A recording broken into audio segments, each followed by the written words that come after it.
tidak cocok. Foto di ijazah Jokowi tidak cocok dengan wajah Jokowi. Nih, lanjut.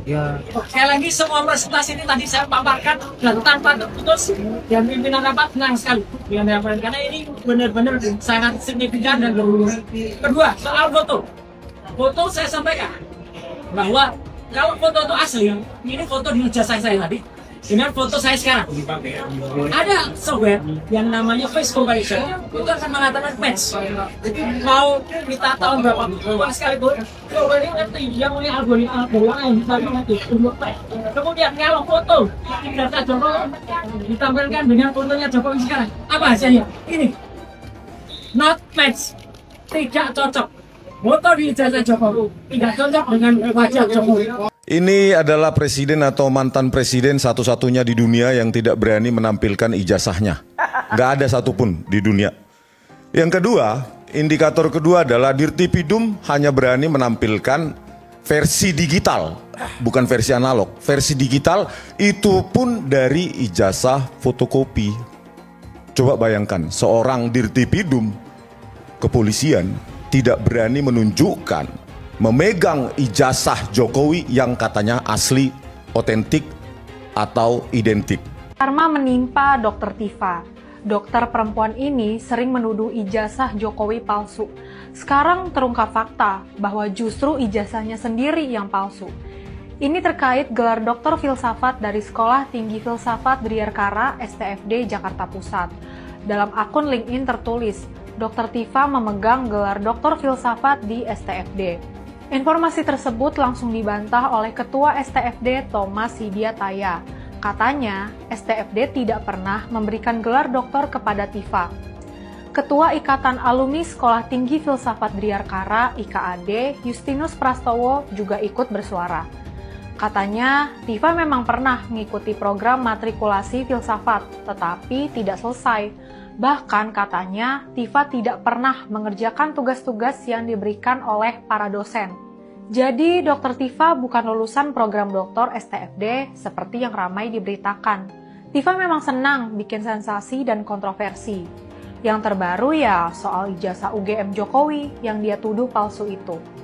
Anehnya, dia meragukan keaslian ijazah Jokowi hanya berdasarkan foto.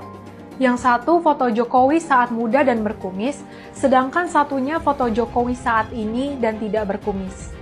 Dengan yakin dia bilang, itu dua foto dari dua orang berbeda.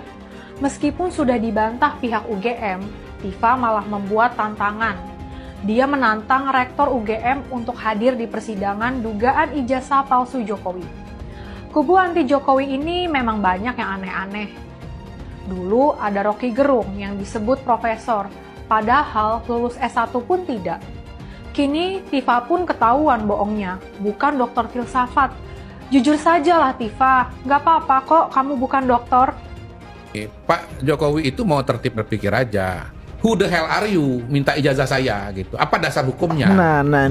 Apa dasar legitimasinya Anda untuk minta tunjukkan ijazah saya?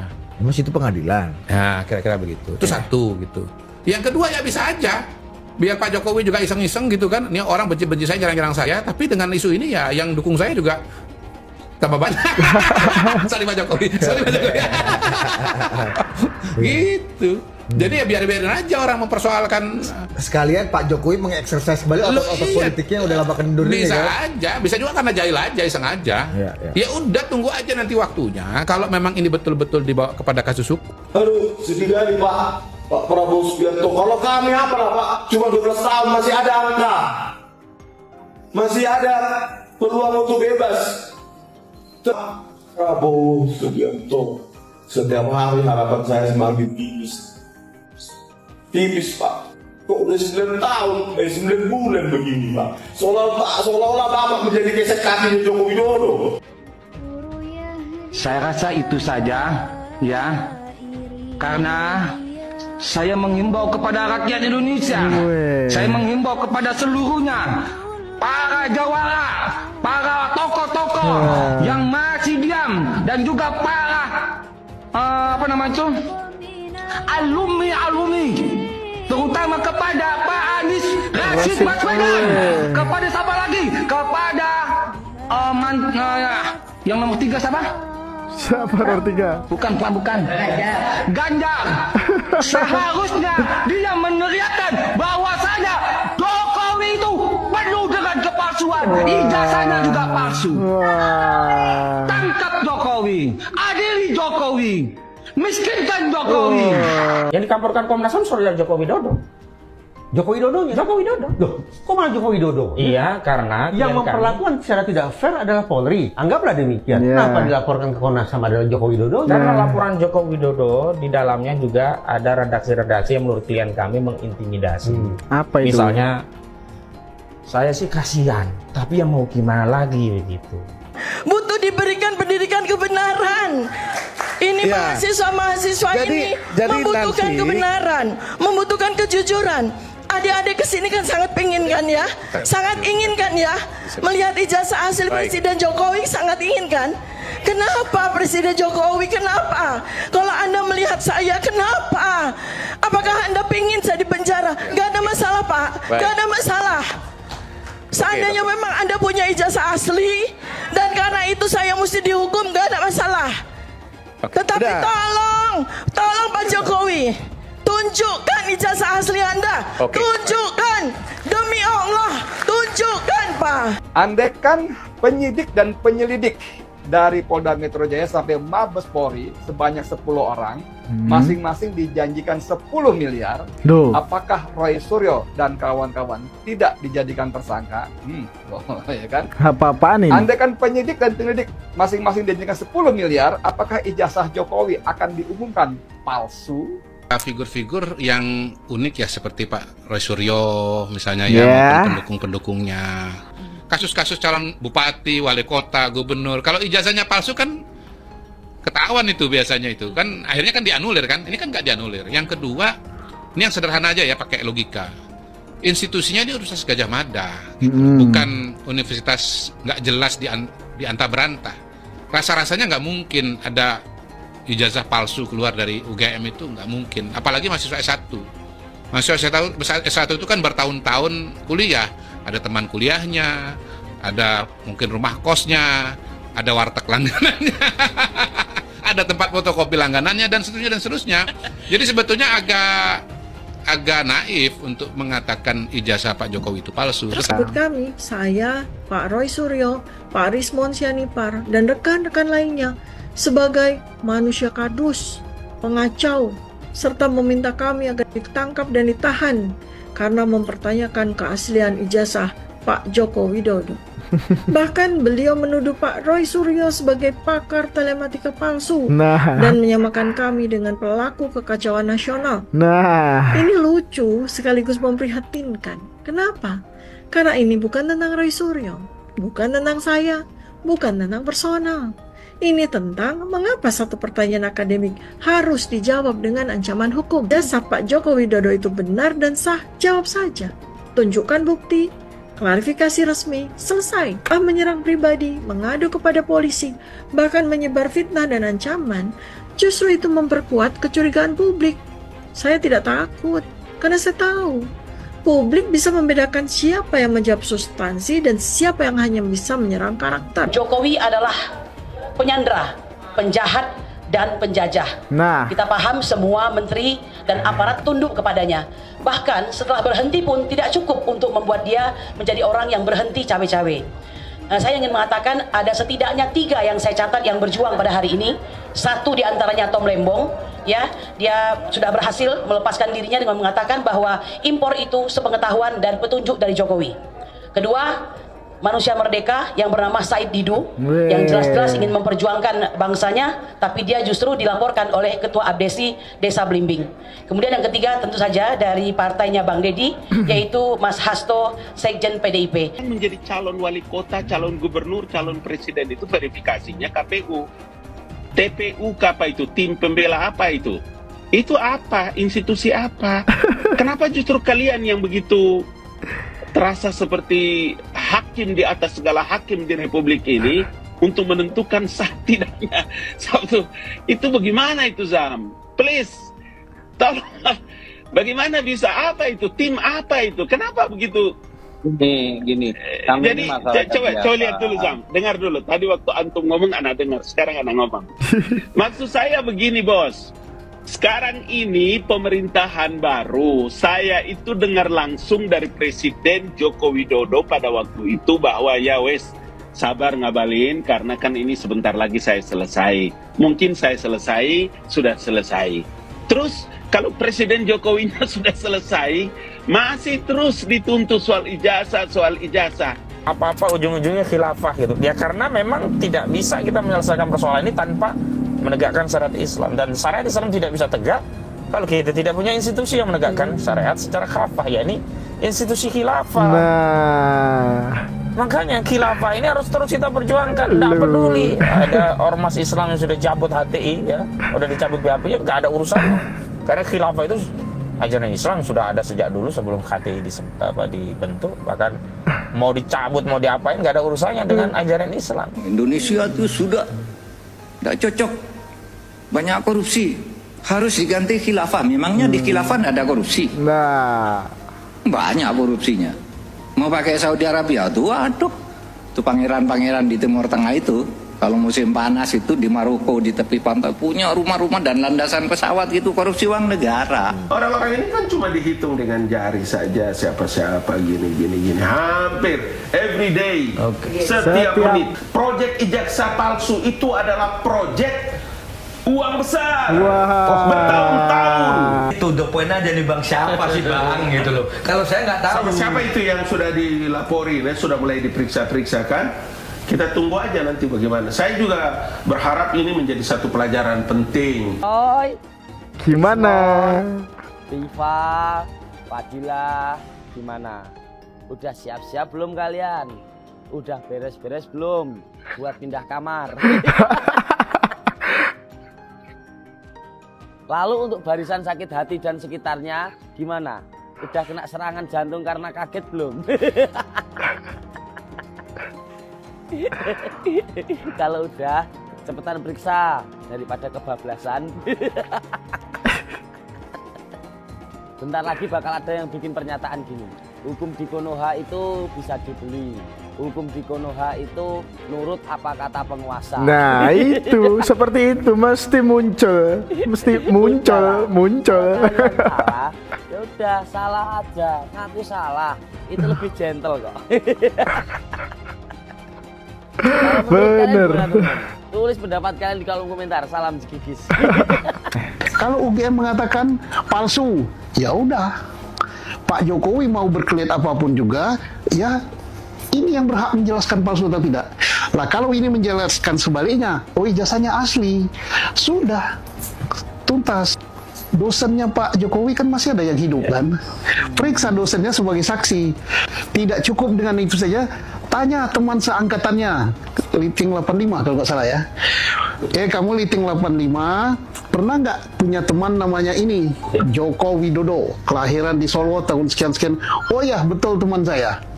Tamat nggak dia? Tamat tahun ini. Oke, sudah cukup buktinya, itu semua cukup.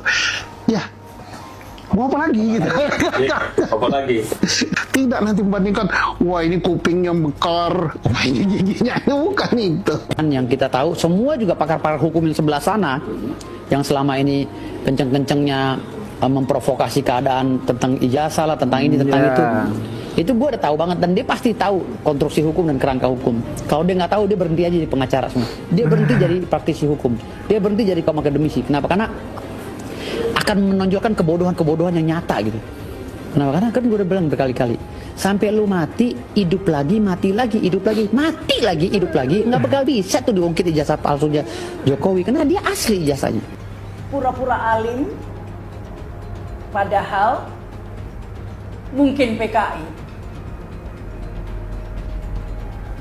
Dan pura-pura kuliah di universitas ternama, padahal ijazahnya beli. Maunya selalu menduduki posisi tertinggi. Sudah tidak menjabat tapi terus intervensi. Yang keluar dari mulutnya adalah kebohongan abadi. Satu-satunya yang tidak bohong adalah kebohongannya itu sendiri. Dan anehnya lagi, dia yang berbohong, dia juga yang lapor polisi. Inilah cerita tentang imigran bajingan. Bermodalkan nasab ilegal. Nasab ilegal. Hanya untuk mencari cuan. Karomah, syafaat, dalil-dalil palsu, bahkan kapling surga jadi barang dagangan. Nasab bisa dapat potongan, harga tergantung orderan, status keturunan tergantung pesanan. Pokoknya semua tergantung kepentingan. Tergantung kepentingan. Jangan tanya kebenaran, karena imigran punya sejuta mimpi.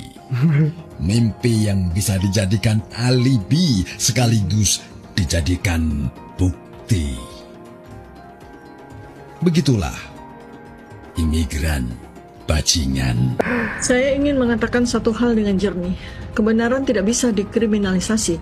Kita hidup di negeri hukum, tapi hukum harus berpihak pada nurani dan akal sehat. Saya tidak sedang menyerang siapapun, saya hanya mengajukan pertanyaan yang membutuhkan jawaban untuk didengar seluruh rakyat Indonesia. Sekarang ketika kami para cendekiawan bertanya tentang sesuatu yang penuh kejanggalan secara ilmiah, kami dilaporkan oleh orang yang kami harapkan memberikan jawaban secara bertanggung jawab. Ternyata kami dipolisikan. Pertanyaan saya berikutnya, apakah kita masih punya ruang untuk bertanya atau semua harus dibungkam? Bahwa dengan begitu perbuatan tercela sulit dibantah. Tarik ke dalam lagi persyaratan untuk menjadi wapres tidak dipenuhi. Manusia yang namanya Gibran ini yang sekarang menduduk sebagai wakil presiden. Lihat dia mulai dari dia kampanye sampai 6 bulan dia menjabat. Apa ada yang kita bisa lihat dia itu bisa jadi pemimpin terhadap negara kesatuan Republik Indonesia yang hampir 300 juta orang isinya? Presiden yang saat ini kelihatannya masih ragu untuk menegakkan hukum. Masih ada di bawah bayang-bayang Joko Widodo. Orang sabar itu ada batasnya. Ya, benar, itu Bu. kata Bapak Jokowi. Keren, Pak. Bravo, Pak. Bravo, Pak. Saya sependapat dengan Bapak. Jadi buat mereka kemarin yang selalu berulah bertingkah bikin gaduh, Pak, ya kan? Kemarin kan didiamkan itu sama Bapak Jokowi. Didiamkannya itu bukan berarti Bapak Jokowi itu kalah, ya sebetulnya. Didiamkannya itu bukan berarti Bapak Jokowi itu lemah. Didiamkan itu bukan berarti Bapak Jokowi itu takut, ya. Didiamkan bukan berarti Bapak Jokowi mengiyakan semua tuduhan yang kamu arahkan kepada Bapak Jokowi, bukan, ya. Kalian didiamkan itu sebetulnya adalah suatu tindakan Bapak Jokowi ini menghormati dan menghargai kalian. Menghormati. Meskipun sebaliknya kalian melakukan hal yang sangat merendahkan. Ya, benar juga. Didiamkannya itu sebenarnya Bapak Jokowi itu masih menyayangi kalian, ya. Tapi ternyata kalian memang nggak nyadar. Justru tindakan kalian itu semakin barbar, ya. Ya benar. Didiamkan malah semakin ngawur. Semakin ngawur. Dan kalau kemarin Bapak Jokowi mengambil langkah hukum, ya, saya sangat mendukung sekali. Dan terlebih kemarin saya lihat di berita bahwasannya Bapak Jokowi menolak adanya mediasi. Saya sangat setuju. Pak Tua, kemarin kenceng banget berapi-api. Penjarakan Jokowi, seret Jokowi, gantung Jokowi. Begitu dipolisikan, mencari perlindungan di mana-mana, pengecot. Sampai kapanpun kita kejar ijazah itu. Betul kan? Siapapun yang mengatakan ada ijazah, hayo bawa buktikan. Waduh. Siapapun yang mengatakan bahwa ijazahnya asli, hayo bawa ijazah itu, uji keasliannya. Rakyat Indonesia punya kewenangan. Oke, siap. Rakyat Indonesia punya kedaulatan. Siap. Rakyat Indonesia perlu transparansi. Siapapun pemimpinnya, kelak Jokowi diteruskan Prabowo, Gibran juga sama saja. Itu penyakit bangsa, penyakit negara, penyakit demokrasi. Dan kita tahu bahwa keputusan MK, keputusan sampah. Ras in basket, sampah dalam keranjang. Ayo lawan terus, ayo lawan terus. Allahu Akbar, Allahu Akbar. Merdeka. Belum, kita merdekakan negara ini ya. Siap merdekakan negara ini. Menghina saya sehina-hinanya. Sudah menuduh ijazah itu ijazah palsu. Sudah merendahkan saya serendah-rendahnya. Ya nanti dibuktikan lewat proses hukum. Nanti akan kita lihat di proses di pengadilan seperti apa. Artinya kalau untuk pelaporan itu bisa untuk peringatan ke pihak lain gitu nggak Pak yang lakukannya sama? Nanti akan menjadi pembelajaran kita semuanya. Adili Jokowi, tangkap Jokowi, adili Jokowi, tangkap Jokowi. Saya berharap tulisan itu ada di seluruh pelosok Indonesia agar KPK bekerja jebloskan biang koruptor, saudara. Setuju tidak? Setuju tidak? Angkat tangan semua, takbir. Takbir. Sallu ala Nabi. Alhamdulillah. Mudah-mudahan cepat di penjara sama Prabowo. Amin. Saya udah kirim pesan sama Pak Prabowo. Pak Prabowo jangan pakai dilindung-lindungin lah. Udah jeblosin aja ke penjara. Biar dia busuk di penjara. Amin. Amin. Kalau Bapak Presiden Prabowo jebloskan Jokowi ke penjara, setuju gak? Setuju gak? Bukan dia aja, Fufu Fafa juga jeblosin. Amin. Cuman tunggu tanggal mainnya, tunggu. Alasannya itu bahwa Agung Sedayu melakukan pembangunan. Bapak-bapak, ibu-ibu tahu nggak? Negara yang asal mulanya itu tempat perdagangan, kawasan pemukiman, kemudian jadi negara. Tahu nggak? Yang paling dekat itu Singapura. Singapura itu dulu tanahnya milik Melayu. Orang-orang pendatang Cina dari Republik Rakyat Cina datang ke situ, di backup oleh Inggris, didirikan pelabuhan, diberi tempat, diberi tanah, kemudian didatangkan orang-orang Cina sebanyak mungkin sehingga jumlah Melayunya kalah. Jadilah dia negara Singapura. Sudah ada contoh, sudah banyak contoh, dan sampai sekarang contoh itu masih berlaku. Orang-orang pendatang yang tadinya hanya kawasan pemukiman dan perdagangan, lama-lama jadi negara sendiri. Itu sudah ada, bukan hayalan. Jadi jangan dianggap ini membohong.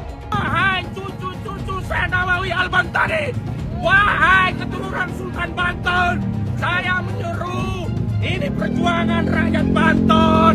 Banten dijajah, Banten diintimidasi. Ayo kita bersatu untuk berjuang. Hadirin sekalian, saya sampaikan, hei Aguan,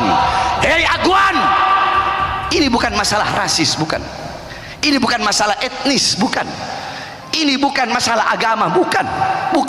Hei Aguan, saya sampaikan kepada kamu, Aguan, walaupun engkau punya segala-galanya, engkau punya uang, harta yang berlimpah, engkau bisa beli oknum-oknum pejabat, engkau bisa beli oknum-oknum perangkat-perangkat negara dengan kau punya uang, walaupun kau bisa beli partai-partai politik atau oknum-oknum anggota dewan.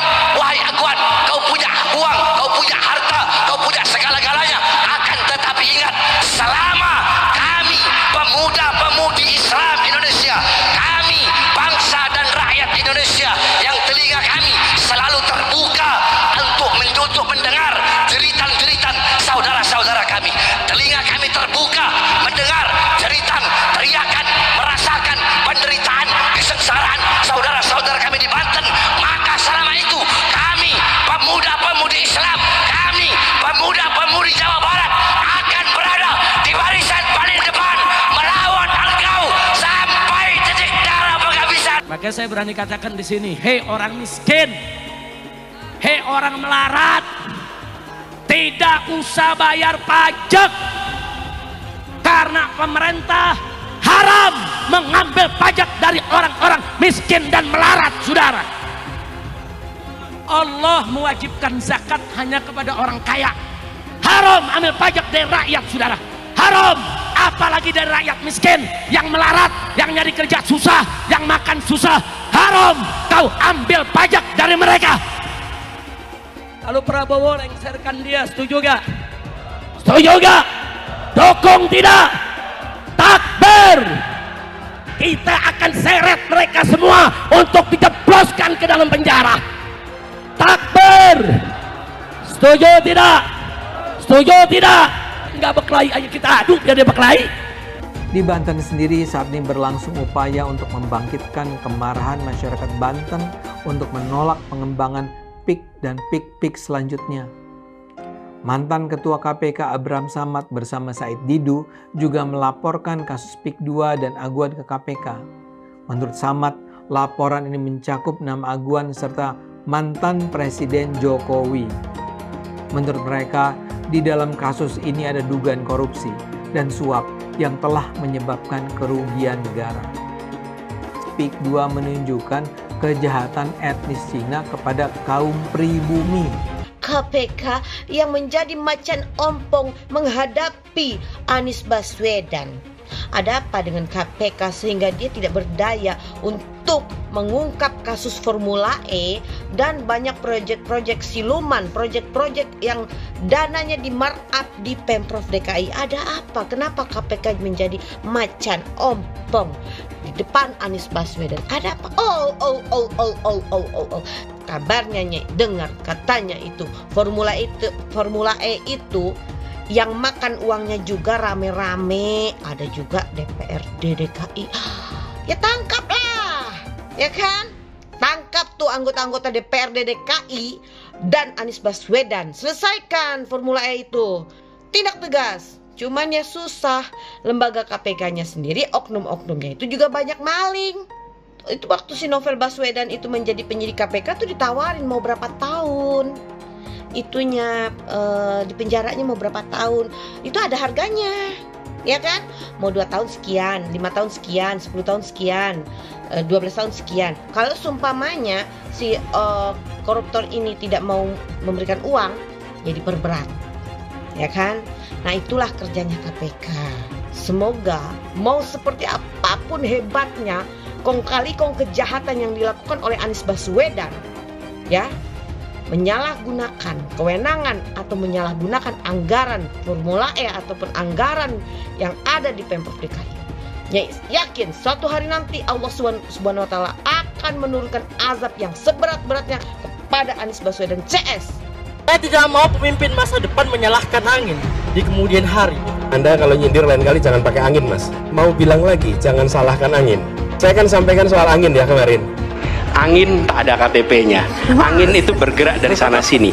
Ketika polutan yang muncul dari pembangkit listrik tenaga uap mengalir ke Jakarta, maka Jakarta punya indikator, karena itu Jakarta mengatakan ada polusi udara. Ketika anginnya bergerak ke arah Lampung, ke arah Sumatera, ke arah Laut Jawa, di sana tidak ada alat monitor. Ada orang yang bilang jangan cerita soal angin, maka dia tidak menghormati ilmu pengetahuan. Bapak Politik Identitas Indonesia Anies Baswedan, Bapak Intoleransi Indonesia Anies Baswedan, jangan lupakan, jangan terlena, jangan sampai dia pecahkan kita dengan dagangan ayat dan mayatnya. Air itu turun dari langit, turunnya ke atap rumah langsung sumur bor, bukan ke sungai dan ke laut. Syukuri kenapa kalah, kenapa ditahan. Saya bersyukur atas itu semua. Saya coba bayangkan ya, kalau seandainya waktu itu kita menang gitu ya, hari ini belum tentu kita bisa nikmati seperti ini. Kita bersyukur 5 tahun Tuhan izinkan kasih ke orang yang pintar ngomong untuk kerja. Coba kalau kita bayangkan gitu ya, kalau kemarin saya masih jadi gubernur, ini saya udah turun ini. Tapi yang pintar ngomong itu dikira orang hebat kan? Ini lebih berbahaya tahun 2024, langsung ketahuan karakternya. Langsung ketahuan itu. Di saya juga ada kutipan Pak di kamar saya Pak. Tulisannya, Jakarta telah mengambil keputusan yang fatal. Dan ini aneh, betul-betul aneh. Ini bukan kampanye, tapi saya sampaikan di sini. Di satu sisi menyiapkan jalur-jalur air untuk dikirim ke laut, di sisi lain di lautnya dipasang dengan pulau reklamasi. Tinggal tunggu waktu jadi rob, air balik. Dan ini melawan sunnatullah. Kenapa? Air itu turun dari langit ke bumi, bukan ke laut. Harusnya dimasukkan ke dalam bumi, masukkan tanah. Di seluruh dunia air jatuh itu dimasukkan ke tanah, bukan dialirkan pakai gorong-gorong raksasa ke laut. Jakarta telah mengambil keputusan yang fatal. Bukan banjir, itu memang parkir air. Bukan banjir, itu memang parkir air. Penjajahan di depan mata itu di Jakarta. Di tempat lain penjajahan mungkin terasa jauh, tapi di Jakarta, bagi orang Jakarta, yang namanya kolonialisme itu di depan mata, dirasakan sehari-hari. Dulu kita semua pribumi ditindas dan dikalahkan. Kini telah merdeka, kini saatnya kita menjadi tuan rumah di negeri sendiri. Hai semua, nama saya Johannes Leong. Saya adalah investor saham, forex, dan juga kripto. Channel ini banyak membahas tentang berita terkini, edukasi finansial, investasi, dan lainnya. Jangan lupa subscribe channel ini kalau kamu suka dengan konten yang serupa. Follow juga sosial media lainnya yang saya taruh link di kolom deskripsi.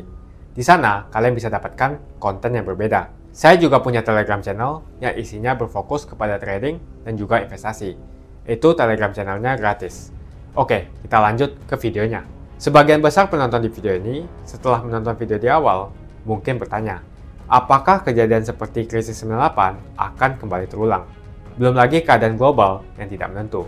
Lalu apa yang bisa kita lakukan untuk selamat dari krisis yang mungkin akan datang dalam waktu dekat? Jawabannya adalah investasi. Kebanyakan dari kalian yang lagi nonton kalau investasi pikirannya pasti hanya di properti.